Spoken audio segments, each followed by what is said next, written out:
अभी मैं आपको एक्सप्लेन करने वाली हूँ हल्क पार्ट 1। तो मूवी की स्टार्टिंग होती है एक साइंटिस्ट को दिखाते हुए। वो कुछ क्रीपी एनिमल्स और रेप्टाइल्स के डीएनए को मिलाकर एक खास चीज बना रहा था। इस काम के लिए उसे गवर्नमेंट भी फंड्स दे रही थी, लेकिन जब उससे ये चीज ना बनी तो गवर्नमेंट ने अपने फंड्स रोक लिए। तो साइंटिस्ट ने अकेले में इस पर काम करना शुरू कर दिया और फाइनली उसने वो मेडिसिन, वो वेनम बना लिया जिस पर ना तो किसी बीमारी का असर होता था और ना ही किसी और जहर का। और वो मेडिसिन उसने खुद पर टेस्ट की।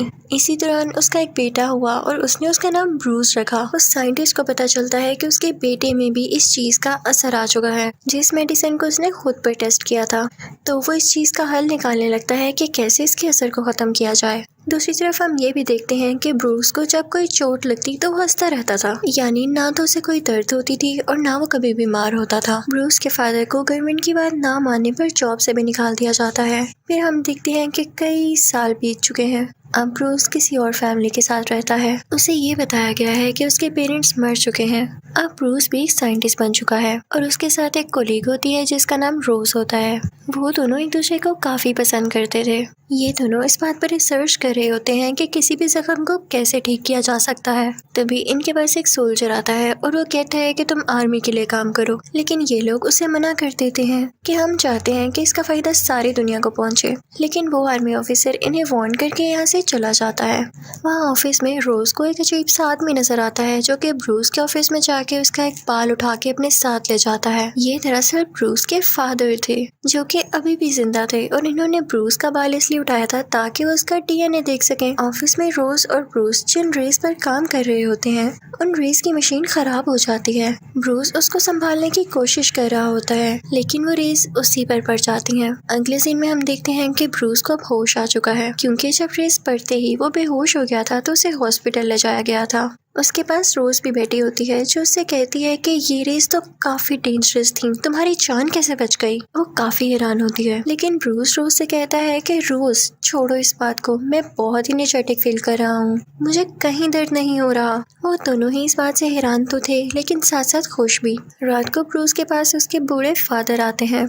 वो ब्रूस को बताते हैं कि मैं तुम्हारा बाप हूँ, लेकिन ब्रूस कहता है कि नहीं, वो तो मर चुके हैं। तो वो साइंटिस्ट यानी ब्रूस के फादर कहते हैं कि नहीं, आर्मी ने तुम लोगों से झूठ बोला और तुम्हारी कोलीग रोज उसी आर्मी जनरल की बेटी है जिसने मेरी रिसर्च को भी रुकवाया और तुम जिस पर रिसर्च कर रहे हो वो चीज तुम्हारे अंदर है, तुम्हें और कहीं इसको ढूंढने की जरूरत नहीं है और ना ही तुम्हें किसी की मदद चाहिए। ब्रूस अपने फादर से कहता है कि मैं आपकी बात पर यकीन कैसे कर लूँ, आप इतने सालों बाद आ गए हैं जबकि मैं रोज से कई अरसे से प्यार करता हूँ। अब रात हो जाती है और ब्रूस अपनी लैब में आता है। उसे उस साइंटिस्ट यानी अपने रियल फादर की सब बातें याद आ रही होती हैं। उसे गुस्सा आने लगता है और उसकी बॉडी में कुछ चेंजेस होने लगते हैं। उसका जिस्म बड़ा और ग्रीन होने लगता है। देखते ही देखते वो बहुत बड़ा ग्रीन कलर का हल्क बन जाता है। ये सब कुछ उसके फादर भी छुप कर देख रहे होते हैं। तो वो उसके पास आते हैं और ब्रूस को यानी हल्क को अपना बचपन याद आने लगता है।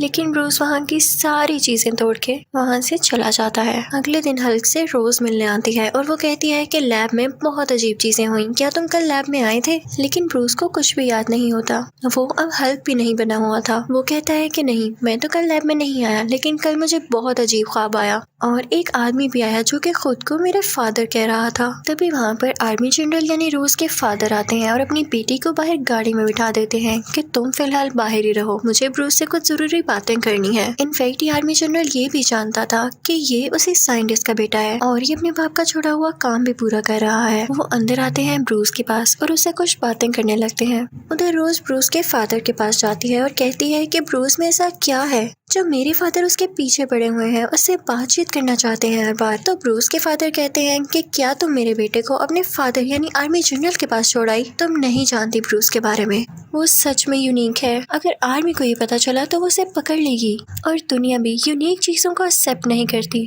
दूसरी तरफ आर्मी जनरल ब्रूस से बातचीत कर रहे होते हैं कि मुझे बताओ कि तुम्हारे फादर कहाँ हैं। तो ब्रूस कहता है मुझे बस यही पता है कि वो मर चुके हैं और मुझे उनके बारे में कुछ नहीं पता। तो आर्मी जनरल कहता है कि मैं वही हूँ जिसने तुम्हारे फादर को जेल में भेजा और तुम जानते हो कि मैं हर बात का पता लगा कर रहूंगा और अगर तुमने भी मुझे सही इन्फॉर्मेशन ना दी तो मैं तुम्हें भी जेल भिजवा दूंगा। तो ब्रूस कहता है मुझे कुछ नहीं याद। तो वो आर्मी जनरल कहता है तो फिर तो तुम इस काबिल भी नहीं हो कि तुम एक लैब खोलो या कोई रिसर्च करो, तुम्हारा दिमाग तो छोटे बच्चों जैसा है, और ये बात भी याद रखना, मेरी बेटी रोज से दूर रहना। उसके बाद वो आर्मी जनरल चला जाता है और ब्रूस को एक कॉल रिसीव होती है जो कि उसके डैड की ही होती है। वो अपने डैड से कहता है कि आपने मेरे साथ क्या जुल्म कर दिया, मुझ में क्यों ये बीमारी इंजेक्ट की। तो उसके डैड कहते हैं कि ये बीमारी नहीं, ये पावर है, इसे यूज करो। तो ब्रूस कहता है कि नहीं, मैं इसे खत्म कर दूंगा। तो ब्रूस के फादर कहते हैं कि वैसे भी रोज अब तुम्हारे साथ नहीं होगी, क्योंकि मैंने तुम्हारे डीएनए से कुछ क्रिएचर्स बनाए थे और वो मैंने उसकी तरफ भेज दिए हैं। ब्रूस फौरन से कॉल काटता है, रोज के घर की तरफ निकल पड़ता है, लेकिन तभी रास्ते में एक आर्मी ऑफिसर आ जाता है। ब्रूस को काफी गुस्सा आता है और अब वो दोबारा से हल्क में बदल जाता है, काफी जायंट। अब फाइनली वो रोज के घर पहुंच चुका था। वो दोनों एक दूसरे को देखने लगते हैं। ब्रूस रोज को गाड़ी में बिठा देता है और तभी वहाँ पर वही क्रिएचर कुत्ते आते हैं जिन्हें ब्रूस के फादर ने ब्रूस के डीएनए से ही बनाया था, लेकिन ब्रूस उनसे फाइट करके उनको भी मार देता है। इसके बाद ब्रूस रोज को सब कुछ बताता है कि मेरे डैड असल में चाहते क्या है, और मेरी बॉडी में कोई हिडन मेडिसिन थी जो कि रेस लगने की वजह से सामने आ गई, और मैं अब हल्क में बन जाता हूँ जब भी मुझे गुस्सा आता है। तो रोज उसे तसल्ली देती है कि हौसला रखो, मैं तुम्हारे साथ हूँ। अब अगले दिन रोज अपने फादर को कॉल करती है। वो उनकी हेल्प मांगना चाहती थी ब्रूस के लिए, लेकिन वो थोड़ी जानती थी कि वो तो ब्रूस के खुले दुश्मन है। अब जैसे ही उसके फादर को पता चलता है कि ब्रूस के साथ है, तो वो अपनी आर्मी वहाँ पर भेजते हैं। वो लोग ब्रूस को बेहोश कर देते हैं। अब आर्मी वाले उसे अपने साथ ले आते हैं आर्मी जनरल यानी रोज के फादर के पास। रोज ब्रूस से कहती है कि मैं तुम्हें जल्द ठीक कर लूंगी, लेकिन उसे क्या पता था कि उसके फादर बहुत जालिम थे। वो ब्रूस को जमीन से 1000 फीट नीचे ले आए थे और वो उसे हमेशा के लिए बेहोश रखने का प्लान कर रहे थे। जब रोज को ये पता चलता है तो वो अपने फादर से कहती है कि आप रोज से इतनी नफरत क्यों करते हैं। तो उसके फादर कहते हैं कि नफरत नहीं, वो खतरा है, खतरा। वो अपने डैड की तरह एक पागल साइंटिस्ट है। तो रोज कहती है कि मैं उसे जानती हूँ, आप मुझे उससे एक बार मिलने दें। तो उसका फादर उसे इजाजत दे देता है और वो सारा दिन ब्रूस के साथ स्पेंड करती है। लेकिन उसके बाद उसका फादर उससे कहते हैं कि आइंदा के बाद तुम ब्रूस से नहीं मिल सकोगी, क्योंकि उसे कुछ लोग हमेशा के लिए अपने साथ ले जाएंगे। दूसरी तरफ जब ब्रूस के फादर को खबर मिलती है कि ब्रूस को उन लोगों ने पकड़ लिया है, तो वो सोचता है कि मैं अपने बेटे की रिसर्च इस तरह से खत्म होने नहीं दे सकता। वो उस जगह जाता है जहाँ पर वो रेस होती है, और वो रेस वो खुद पर डालता है ताकि वो भी अपने बेटे जैसा यूनिक बन सके और उसका काम पूरा कर सके, उससे बचा भी सके। लेकिन उसमें एक और रिएक्शन हो गया था। वो जिस भी चीज को हाथ लगाता वो उस जैसा बन जाता, और ये भी एक अच्छी एबिलिटी थी। फिर वहाँ से ब्रूस के फादर रोज के पास जाते हैं और कहते हैं कि मुझे मेरे बेटे से मिलना है। तो रोज कहती है कि अब बहुत देर हो चुकी है, उसे वो लोग लेकर जाने ही वाले हैं। तो ब्रूस के फादर कहते हैं कि तुम्हारे फादर हैं वो जो ये सब कर रहे हैं, तुम इन्हें रोक सकती हो। तो रोज कहती है कि नहीं, मैं उन्हें नहीं रोक सकती, और आप मुझसे ऐसा क्यों कह रहे हैं जबकि सारी गलती आपकी है। तो ब्रूस के फादर कहते हैं कि मेरी गलती, ये तो उसमें डीएनए के जरिए आया है, और मैं चाहता था कि ऐसा ना हो। मैंने क्या क्या नहीं किया इसको खत्म करने के लिए, और अभी तो मैं आप लोगों की भलाई चाह रहा हूँ ना। गलती तो तुम्हारे फादर की है जिसने मेरे प्रोजेक्ट को बंद कर दिया, वरना आज तक मैं उसकी रेमेडी, उसका क्योर ढूंढ चुका होता। वो रोज को बताता है कि हाँ, मुझसे जो गलती हुई मैं उसको मानता हूँ।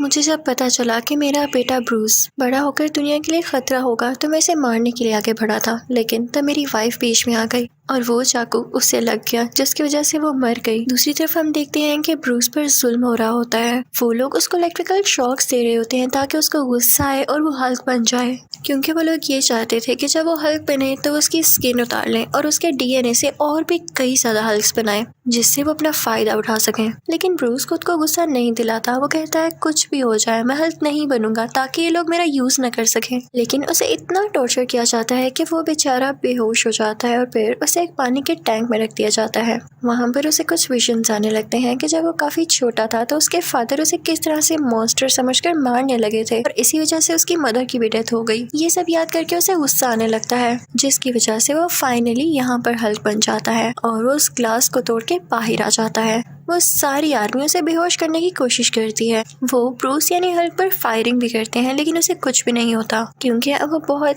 पावरफुल हल्क बन चुका था, जायंट बन चुका था। वो उस बिल्डिंग से बाहर आ जाता है। उसके पीछे आर्मी का हेलीकॉप्टर भी होता है जिसके ऊपर वो चढ़ जाता है, लेकिन जब हेलीकॉप्टर ज्यादा ऊपर होता है तो हल्क अपना बैलेंस खो देता है और पानी में जाकर गिरता है, और फिर उस पर आर्मी फायरिंग करने लगती है। लेकिन हल्क वहाँ पानी से निकलकर शहर की तरफ आने लगता है जहाँ पर रोज भी होती है और उसे भेजा होता है उसी के फादर यानी आर्मी जनरल ने। ब्रूस जब रोज को देखता है तो वो नॉर्मल इंसान बनने लगता है, उसका गुस्सा कम होने लगता है क्योंकि उसे नहीं पता था कि ये उसके खिलाफ कोई साजिश है और इसी बात का फायदा उठाकर आर्मी उसे दोबारा से पकड़ लेती है। और जब रोज को पता चलता है कि उसके फादर ने उसके साथ धोखा किया, उससे झूठ बोला, तो उसे बहुत बुरा लगता है और उसे अपने फादर से नफरत होने लगती है। अब यहाँ पर ब्रूस के फादर भी आते हैं जो कि आर्मी से कहते हैं कि मुझे आखिरी बार अपने बेटे से मिलना है, उसके बदले में मैं सरेंडर करता हूँ, तुम लोग मुझे अरेस्ट कर लो। लेकिन यहाँ पर वो भी गेम खेल रहे थे क्योंकि अब उनके पास भी तो पावर्स आ चुकी थी, वो इनसे लड़ना चाहते थे अपने बेटे के लिए।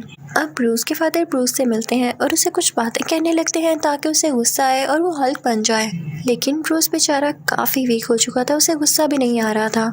तो ब्रूस के फादर पूरे शहर की एनर्जी और इलेक्ट्रिसिटी अपने अंदर एब्जॉर्ब कर लेते हैं और उसका शौक वो ब्रूस को भी देते हैं, जिसकी वजह से ब्रूस अब फाइनली हल्क बन जाता है और वो दोनों लड़ने लगते हैं। ब्रूस के फादर उससे इसलिए लड़ रहे थे ताकि वो उसकी एनर्जी एब्जॉर्ब कर सके। तो हल्क अपने फादर से कहता है कि ले लें, आप सारी ले लें एनर्जी मेरी, और इसी के साथ वो उन्हें अपनी एनर्जी देने लगता है। लेकिन वो इतनी ज्यादा होती है कि ब्रूस के फादर उसको कंट्रोल ही नहीं कर पाते और कहते हैं कि नहीं, रहने दो, तुम ही हो जो इसको कंट्रोल कर सकते हो। और अब हम देखते हैं कि आर्मी उन पर बॉम्ब फेंक देती है जिसकी वजह से उन दोनों की डेथ हो जाती है। अब 1 साल गुजर जाता है और रोज को उसके फादर की कॉल आती है कि अगर तुम्हें ब्रूस कहीं भी नजर आए हल्क की फॉर्म में तो तुम मुझे जरूर बताना। बेशक सारे लोग कहते हैं कि वो मर चुका है, लेकिन मुझे अभी भी लगता है कि वो जिंदा है। तो रोज कहती है कि नहीं, मैं आपको कभी भी नहीं बताऊंगी और मैं खुद भी यही चाहती हूँ कि मैं उसे कभी याद ना करूँ, वरना वो याद बन के दोबारा मेरे पास आ जाएगा। लेकिन इस पार्ट 1 के एंड में हम ये देखते हैं कि ब्रूस अभी भी जिंदा है और जंगल में कुछ लोगों का इलाज कर रहा होता है और उसने अपने गुस्से पर काबू पाना भी काफी हद तक सीख लिया था, इसीलिए तो कोई उसे पहचान नहीं पाया था कि हल्क जिंदा है या मर गया। और इसी के साथ इस मूवी यानी हल्क का पार्ट 1 खत्म हो जाता है। अब मैं आपको एक्सप्लेन करूंगी इसी मूवी का पार्ट 2 यानी हल्क पार्ट 2। अब पार्ट 2 शुरू होते ही हम देखते हैं कि ब्रूस किसी और मुल्क में चला गया है और वहाँ की लैब में है, क्योंकि उसे रोज ने कॉल करके कहा होता है कि मैं तुम्हारा इलाज कर सकती हूँ, तुम इस लैब में आ जाओ। अब इस लैब में इस पर एक्सपेरिमेंट किया जाता है ताकि ये ठीक हो सके, हमेशा के लिए ब्रूस ही रह सके। लेकिन वो एक्सपेरिमेंट फेल हो जाता है और ब्रूस हल्क बन जाता है। उसे बहुत गुस्सा आता है कि ये कैसा मजाक है। वो सबको मार कर इंजर्ड करके वहाँ से आ जाता है और अब किसी और मुल्क में चला जाता है और अपनी इस गुस्से वाली आदत पर काबू पाने के लिए वो योगा क्लासेस ज्वाइन कर लेता है और साथ ही साथ वो ये भी ट्राई कर रहा होता है कि वो खुद को ठीक कर सके और हमेशा के लिए ब्रूस ही रह सके, हल्क कभी भी ना बने। अब ब्रूस जिस कंपनी में काम किया करता था वो बॉटल्स बनाती थी। एक दिन काम करते हुए उसका हाथ कट जाता है और उसका खून एक बोतल पर आकर गिरता है। जब उस बोतल में सोडा फिल किया जाता है और उसे कोई आदमी पीता है तो उसे वो बीमारी हो जाती है जिसका इलाज अभी तक नहीं आया था। वो रिपोर्ट जब आर्मी जनरल के पास जाती है यानी रोज के फादर के पास, तो वो समझ जाते हैं कि ये जर्म्स या ये बीमारी तो ब्रूस से ही लग सकती है और वो जरूर कहीं ना कहीं जिंदा है, उसका पता लगाया जाए। और उसे पता चल जाता है कि ये बोतल्स किस मुल्क में बनती हैं। वो अपनी सारी आर्मी को वहाँ पर भेजता है ब्रूस को पकड़ने के लिए और यहाँ पर वो लोग उसको देख लेते हैं। ब्रूस को जब इस बात का पता चलता है तो वो कहता है कि मैं इनका मुकाबला कैसे करूंगा और ना चाहते हुए भी उसे यहाँ पर एक बार फिर से हल्क बनना पड़ता है और उसके बाद वो उनका मुकाबला करके वहाँ से भाग जाता है ताकि उसे कोई पकड़ न सके इस बार। अब जिस आर्मी लीडर को रोज के फादर ने वहाँ पर भेजा था वो आर्मी जनरल को आके कहता है कि देखिए, मुझसे तो वो पकड़ा नहीं गया, पता नहीं उसमें कैसी पावर थी, वो तो एक बिल्कुल जायंट की तरह था। तो आर्मी जनरल कहता है कि परेशान ना हो, मैं तुम्हें उससे लड़ने के तरीके जरूर बताऊंगा। अब दूसरी तरफ हम देखते हैं कि ब्रूस उसी मुल्क जा चुका है जहाँ पर लैब में उसे रोज ने बुलाया था। वो एक यूनिवर्सिटी में एडमिशन ले चुका था जहाँ पर वो रोज को भी देखता है। वो उसको किसी और लड़के के साथ चलता हुआ देखता है तो उसे लगता है कि शायद ये मुझे भूल चुकी है और अब इस लड़के के साथ है। वो काफी हार्ट ब्रोकन होकर वहाँ से चला जाता है और फिर जाता है एक पिज्जा शॉप पर, जहाँ का ओनर उसे बताता है कि हाँ, वो रोज का दोस्त ही है जो कि बहुत अच्छा है, तुम छोड़ो, तुम्हें मैं एक जॉब देता हूँ जो कि पिज्जा डिलीवर करने की है, उसके बदले में तुम इसके ऊपर रह सकते हो। ब्रूस इंटरनेट पर किसी को भी अपनी आइडेंटिफिकेशन बताए बातें किया करता था, यानी कोई नहीं जानता था कि ये हल्क है या ब्रूस, बस रैंडम बातें। अब एक दिन ब्रूस को उस यूनिवर्सिटी से पिज्जा का ऑर्डर आता है जहाँ पर वो पहले पढ़ा करता था। वो देखता है कि कंप्यूटर लैब में कोई भी नहीं है तो वो वहाँ जाकर अपना अकाउंट लॉगिन करने लगता है, लेकिन वो देखता है कि उसके नाम से रिलेटेड कोई भी इंफॉर्मेशन नहीं है वहाँ पर और ना ही रोज के नाम से रिलेटेड। वो उसी आदमी को मैसेज करता है जिससे वो इंटरनेट पर बातें किया करता था। वो उसे सब कुछ बताता है। ब्रूस जब वहाँ से वापस आता है तो देखता है कि उस पिज्जा शॉप में रोज बैठी हुई है अपने उसी दोस्त के साथ। रोज उसे देख लेती है लेकिन ब्रूस वहाँ से भाग जाता है। वो उसके पीछे पीछे जाती है, उसे वो कहीं पर भी नहीं नजर आता। तो वो वापस आती है और उस पिज्जा ऑनर से पूछती है कि क्या वो यहीं पर रहता है, मुझसे झूठ मत बोलिएगा। तो वो पिज्जा ऑनर कहता है कि हाँ वो यहीं पर रहता है। अब ब्रूस शहर छोड़कर जा रहा होता है लेकिन रोज उसके पीछे आ जाती है और उसे कहती है कि रुको मत जाओ। वो उसे अपने साथ घर ले आती है। वो दोनों बातें करते हैं और रोज उसे कहती है कि जो डेटा तुम्हें चाहिए वो मेरे पास है, तुम्हें मुझसे छुपने की कोई जरूरत नहीं है, मैं कभी भी तुम्हें अरेस्ट नहीं करवाऊंगी। लेकिन एक बार मेरी बात पर गौर जरूर करना, ये जो डेटा है अगर हम अपने फादर को दे दें यानी आर्मी जनरल को तो वो हमारी मदद कर सकते हैं। तो ब्रूस कहता है नहीं नहीं, ये तुम्हारी गलत फहमी है, ये तुम्हारी ही सोच है कि वो कभी मेरी मदद करेंगे। वो तो मुझे मार कर या जैसे भी करके मेरी स्किन से और हल्क बनाना चाहते हैं। उसके बाद सीन चेंज होता है और हम ब्रूस के फादर यानी आर्मी जनरल को देखते हैं जो कि उस आर्मी लीडर से अपना वादा पूरा करने वाले थे, जो उन्होंने उससे कहा था कि तुम फिक्र न करो, मैं तुम्हें भी इतना पावरफुल बना दूंगा कि तुम हल्क का मुकाबला कर सको और उसे पकड़ सको। वो उसे कुछ इंजेक्शंस लगाते हैं उसके फेस में, उसकी नेक में, उसकी स्पाइनल कॉर्ड में यानी बैकबोन में, जिससे वो बहुत ज़्यादा एक्टिव हो जाता है, काफ़ी पावरफुल हो जाता है। अब ब्रूस रोज से कहता है कि मुझे सिर्फ ये डेटा चाहिए था, मैं यहाँ पर ज़्यादा नहीं रुक सकता, आर्मी मुझे पकड़ने आने ही वाली होगी। अब बस उसका यही कहने की देर थी कि आर्मी वहाँ पर आ जाती है। पता नहीं उन्हें किसने खबर दी थी कि ये यहाँ पर है। वो भागने लगता है और आर्मी भी उसका पीछा कर रही होती है। तभी एक ब्रिज पर उसको कैद कर लिया जाता है और तभी वहाँ से वो ब्रिज तोड़कर बाहर निकलता है। वो दोबारा से हल्क बन चुका था। उस पर उन सोल्जर्स की गोलियों का कोई असर नहीं हो रहा होता जैसे पहले नहीं हुआ था। तो आर्मी लीडर अपने सब सोल्जर्स को कहता है कि इसको टैंक के आगे रख के शूट करो और उसके साथ ऐसा ही किया जाता है। लेकिन हल्क में बहुत हिम्मत होती है, बहुत पावर होती है, वो इनको भी बर्दाश्त कर लेता है और खुद को टूटने नहीं देता, जख्मी नहीं होने देता। फिर अचानक से वो उठता है और इन दोनों टैंक्स को तबाह कर देता है। हल्क आर्मी के एक इंसान को भी मार देता है।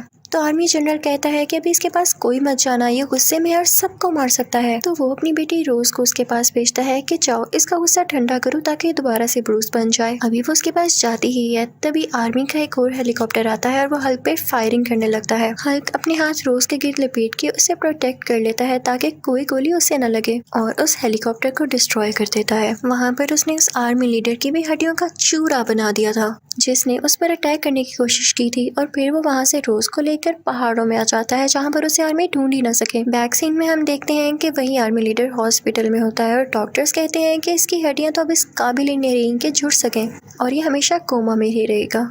लेकिन तभी सरप्राइजिंगली वो उठ बैठता है, उसकी हड्डियां जुड़ चुकी थी, वो बिल्कुल ठीक हो चुका था और ये उसी इंजेक्शन की वजह से था जो कि आर्मी जनरल ने उसको लगाया।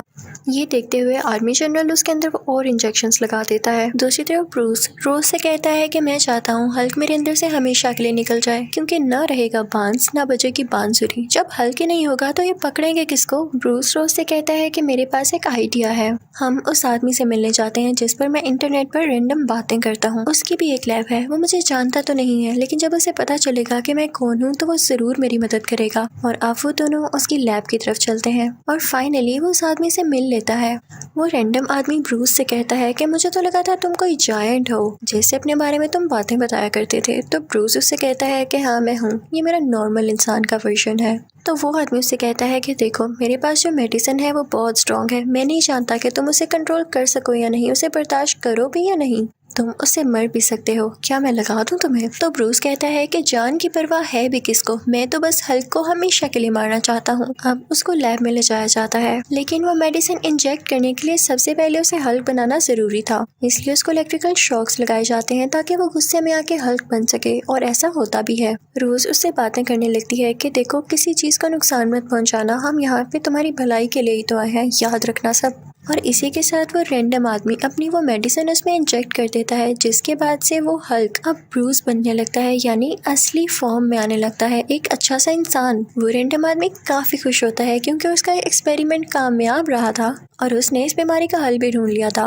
अब वो आदमी उनको बताता है कि किसी भी बीमारी का इलाज करना अब पॉसिबल हो चुका है। इनफैक्ट मुझे ब्रूस ने यानी हल्क ने अपना ब्लड भेजा था और उसी ब्लड ड्रॉप से मैंने कई ज़्यादा ब्लड बना लिया। मैंने उसे कई जानवरों पर टेस्ट किया लेकिन इसके रिजल्ट सामने नहीं आए। अब जैसा कि मैंने इसे हल्क पर टेस्ट किया और ये वापस ब्रूस बन गया, इसकी बीमारी ठीक हो गई, तो हम ब्रूस के बाकी ब्लड से भी लोगों की बीमारियां ठीक कर सकते हैं। लेकिन रोज और ब्रूस कहते हैं कि ये खतरनाक है। आर्मी भी इसी के पीछे है और अगर उनको पता चल गया कि ये तुम्हारे पास है तो वो तुम्हें भी ले जाएगी यहाँ से, और साथ ही साथ इसी खून से कई ज्यादा हल्क्स बनाएंगे जो कि दुनिया तबाह कर देंगे यार।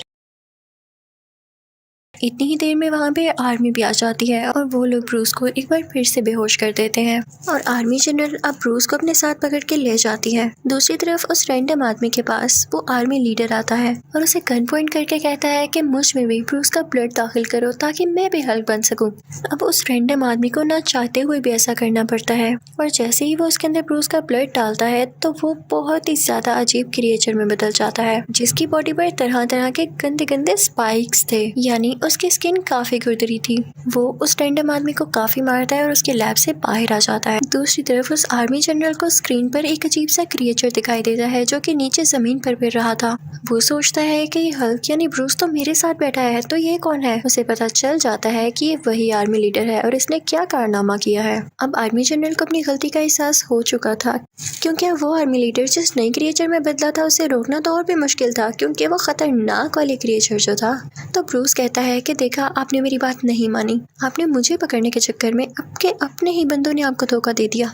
अब आप मुझे जाने दें क्योंकि मेरे अलावा उसे कोई नहीं रोक सकता। आर्मी जनरल भी जानता था कि उसने अपनी कई आर्मी भेजी, कई कोशिशें की, लेकिन वो हल्क को नहीं पकड़ पाया, तो इस क्रिएचर को कैसे पकड़ पाएगा। लेकिन फिर भी आर्मी जनरल का प्लान चेंज होता है और वो ब्रूस को नहीं जाने देता। तो ब्रूस जबरदस्ती हेलीकॉप्टर का दरवाजा खोल के नीचे जंप लगा देता है और वो नीचे रोड में जाकर लगता है जिससे रोड टूट जाती है और वहाँ से बाहर आता है हल्क, यानी ब्रूस अब हल्क बन चुका था और उसके सामने वही आर्मी लीडर की क्रिएचर था। वही आर्मी लीडर वाला क्रिएचर उस हेलीकॉप्टर पर अटैक कर देता है जिसमें रोज होती है, लेकिन हल्क उसे रोकने की कोशिश करता है। उन दोनों की काफी फाइट होती है।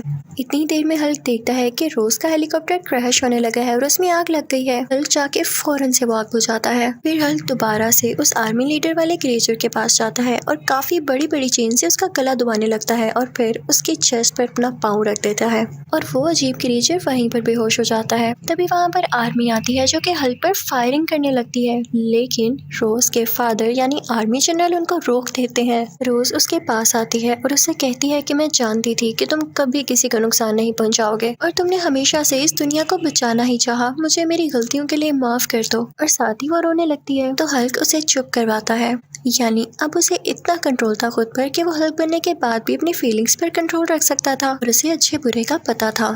तभी कुछ बुरी आर्मी उसे पकड़ने के लिए दोबारा वहाँ पर आती है, उसका पीछा करने लगती है और हल्क भी जंप करता हुआ भाग जाता है वहाँ से। अब इस वाक़े को 1 महीना गुजर जाता है। वो वहाँ भी योगा और कुछ एक्सरसाइजेस कर रहा था ताकि वो कभी दोबारा हल्क न बन सके और फिर अचानक हम देखते हैं कि उसकी आंखें ग्रीन हो जाती हैं। उसके मुंह पर एक स्माइल आती है, यानी उसने खुद को कंट्रोल कर लिया था। अब वो हल्क नहीं बन सकता था। अगर वो हल्क वाली पावर्स यूज करना भी चाहे तो बस उसकी आंखें ग्रीन होती थीं और बूम, उसमें वो पावर्स आ जाती थीं। तो ये थी उसकी सक्सेस। और इसी के साथ ही इस मूवी का पार्ट 2 भी खत्म हो जाता है। Thank you for watching.